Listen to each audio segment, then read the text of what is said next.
What's up, guys? Welcome. What up? Welcome to another Love Tower chat today.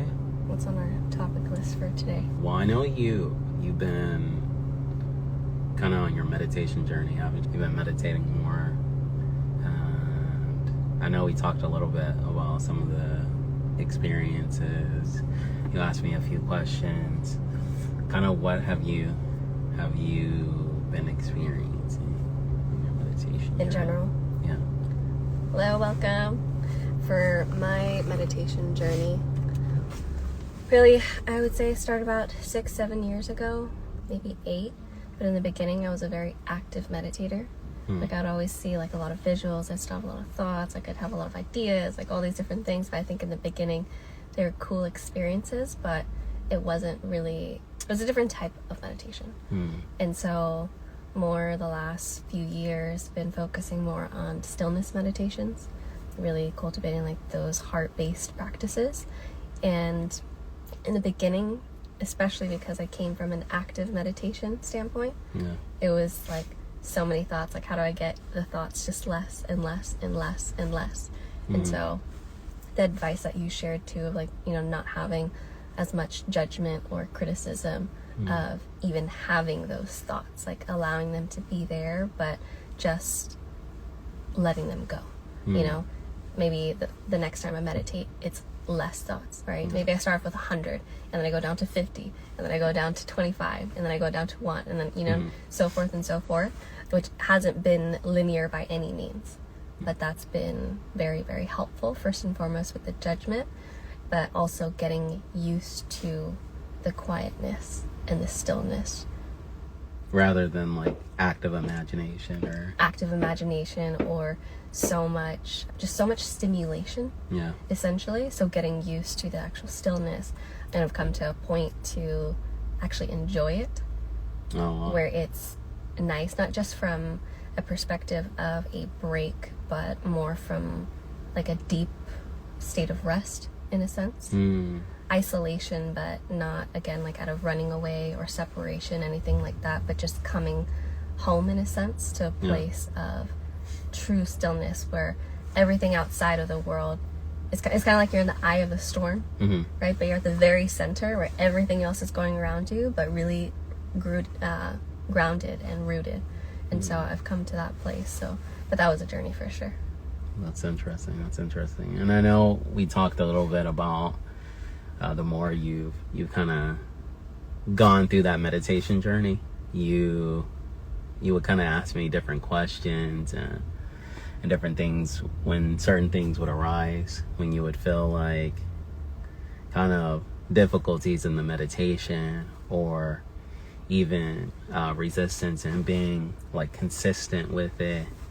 I know we even had some conversations about where I would go a little bit deeper with you about the kind of like the spiritual warfare, kind of, you know, in terms of delving into your practice and actually really staying consistent with it, that even just to take the time to sit every day and meditate and do that is already part of that resistance that you'll feel, actually. For sure. I mean, I think that there's a lot of reasons that go into that too.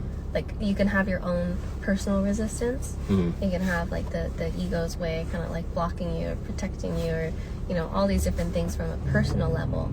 And then I think some of the things that we've talked about too was from an energetic level or from a spiritual level or from a little bit of like scientific, in a sense, of like system wise, like all the different blockages that you may have just naturally. But you know, I think one of the most fascinating ones that we've talked about before was this idea, and you can explain more about it. Like, can you give more information on that? Because when I first heard that, it kind of opened up my world, because I didn't know too much in general. Yeah, so it's, I mean, like, I guess in every culture there has, they have an explanation for the negative force or opposition that resists you when you are moving towards, you know, good things, you could say. Like, there's always a counterbalance, you know, whether some religions call that the devil, or whatever it may be, the opposition or negative force. There's different, each culture has a different understanding and explanation of it. Basically all it is just like the negative force that counterbalances anything that you're doing positive. So if you set a goal to, for example, especially in something like meditation, because of the potential positive benefits for it, there is a counterbalance, like a cost to it, a negative resistance. So even within the mind, this occurs, and you can even look at it as it's not just like an outside force, it's both outside and internal. So it's the force is also coming from within you too, from your own subconscious and conscious thoughts that keep you from going down the path of like the goal that you set. It's interesting. From like that perspective with meditation practice in itself, like how are ways that people can actually overcome that, right? Like if that's just a force that's kind of naturally there, or is that I want to say opposition, but that might not be the exact right word to describe it. But how would one kind of surpass that? Is it really just consistent effort, or are there other methods that, like with meditation, that there are other ways to navigate? That's a really good question, actually. So I think for me, it's awareness. It really is awareness. The more aware you are of not only the counter forces within you, and then the counter forces, outside of you. I've even had conversations with people where, talking about these things. Some people, because everyone comes from different belief systems, some people don't want to even think that, oh man, there's counter forces that are trying to counter me, because it makes them feel fear. But for me, I look at it, and the thing that I like about meditation is it's a tool that you can use. You don't have to be any religion or anything like that. You can actually use it just as a tool, a tool for understanding. You can even use it almost in a scientific way, actually, like as a study, like a study tool. So like it's almost in a way you can observe. Instead of what someone's telling you, you can actually observe it for yourself. And so in terms of like the counterbalance, it's like I like to be aware that counterbalance does exist, that counter force does exist. It is pushing against me. I am aware of the counter forces within myself that's also pushing against my own goals. So it also prevents me from always offsetting it to like, oh, like it's something outside of me as well. Like, because I think I've had conversations with people too where it's like, they don't want to even recognize that, just because then that kind of disempowers. But it is both though. It's coming from within you, and it's also coming from outside of you. But even to get to that understanding, like you actually have to do the practice to even be able to observe it, so that you can actually see it for yourself. I mean, I think that part of people too is like how they actually perceive it, right? Like if they don't look at it, are they giving away like their personal power, personal accountability, of like shying it off? Or is it, for you, for example, you take that and it's the awareness, it's almost like a fuel, like kind of looking at it, like we've talked a lot about spiritual war, of how there's always a constant battle that is happening. Like even though we are seeing a lot of things happening on the surface, like in a physical realm, we also see or feel or can understand, like through deeper meditations and our own insights, all the different aspects that are also happening beyond what we just see. Like, and just to give like an example of this is like, so let's say for example, like I do a practice sometimes called holding precepts. It's like where you're holding a certain rule set to kind of purify the mind, purify the body, purify the mind. And so usually what I'll notice is as soon as I start to partake down this path, is each time I'll notice different thoughts start to enter the mind. Just all of a sudden, as soon as you're moving towards that path, and even in dreams too. And so it's like I've done it enough times where I realize that it's not a random thing. Like whether it's occurring from inside of me or outside of me, like it's as soon as I move towards that, I notice the resistance pops up. Like, so all these thoughts that are not in alignment with what I'm doing start to arise. And so that's a good example of the negative force that's counterbalancing. I think even on that too, it's not necessarily just negative.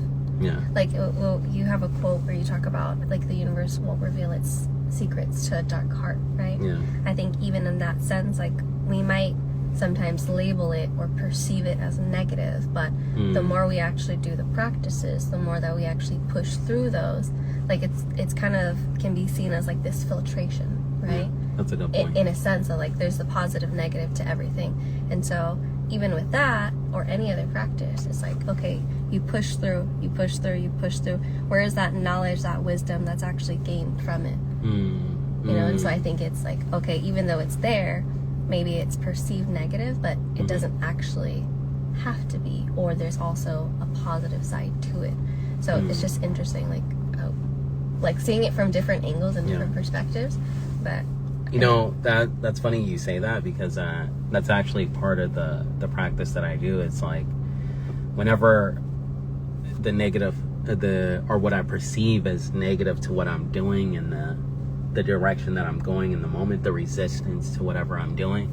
So whenever I perceive that, I actually, instead of letting it, push me further away from the goal, I actually look at it as, oh, I must be going down the right direction. Because this is the negative stuff that's arising based on me moving towards that direction. This is exactly what should be happening if I'm doing the right thing, actually. I mean, and so, that can be taken in relationships, in business, and like literally everything. I've heard other people say, like, if you were only 100 rejections away and you knew you would get it, then you wouldn't see it so much as failure. You would actually see it as like, I have 99 left, I have 50 left, I have 20 left, I have 5 left. And then you'd be like, I'm going to get to my goal. I know I'm going to get there. But it's literally like this perspective frame shift in getting there too. It's inverting the positive or the negative into a positive. I mean, I think it's yin yang. You know, everything has light, everything has dark. Yeah, it's interesting how every culture has, like, I've even heard like older people talk about how, like, even when I was a kid, that old saying, like, when something negative happens to you, or before something good happens to you, something negative will occur first. And it's funny, in my life, I've noticed, how many times that's actually come out to be true. Sometimes it's like, sometimes the negative will happen before the positive happens, or some big negative will happen right before. And it's just like, and now it's gotten to the point where sometimes I'm just like, oh, there must be something good coming. I think it's funny because there's a lot of people who they're almost on the opposite side too. Like, you see both, where it's like everything is so good. It's like you're waiting for like the shoe to drop, and you're like, oh God, when is something bad gonna happen? But it really is like that duality of life where it's just pendulum swinging, pendulum swinging, pendulum swinging. But I think in everything, like, if you really look at it, you can find both. But it's like, where's our attention going? Where's our awareness going? What do we want to focus on?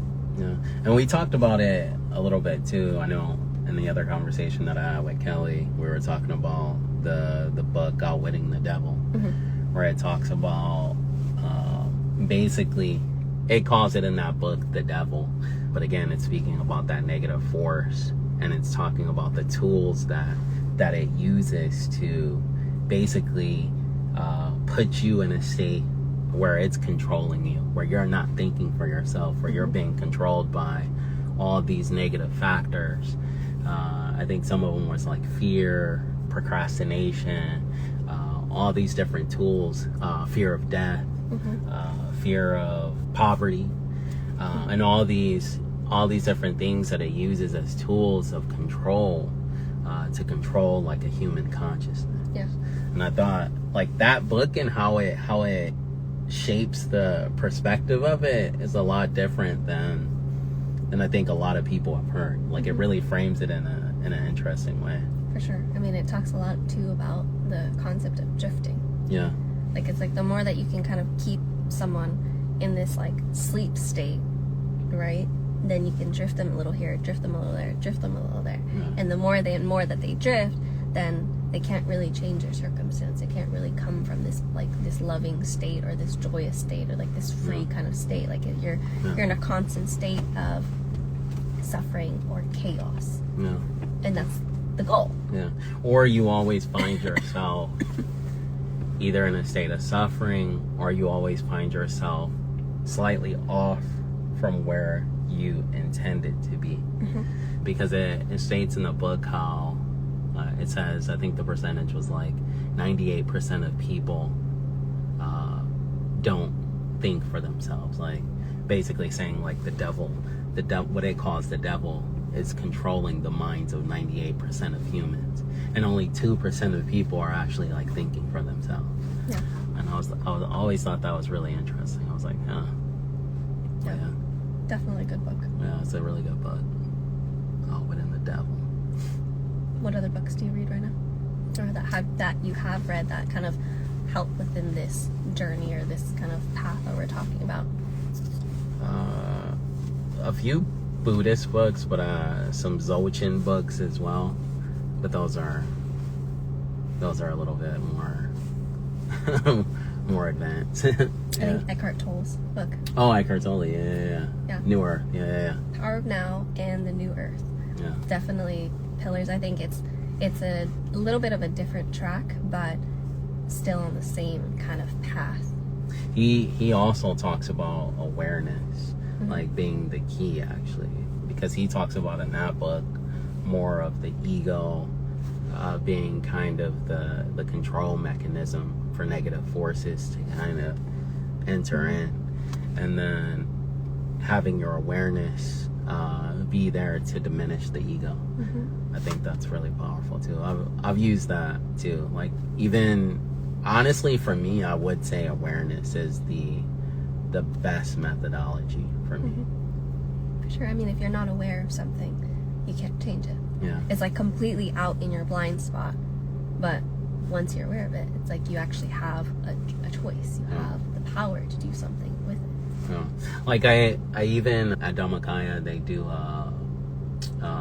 they had a clicker this one time where you repeat the mantra and you click the clicker each time that you're repeating it, and they wanted you to do it throughout the whole day, and then to kind of like test yourself and see how many times you kind of fall off track and your mind's not focused on doing it.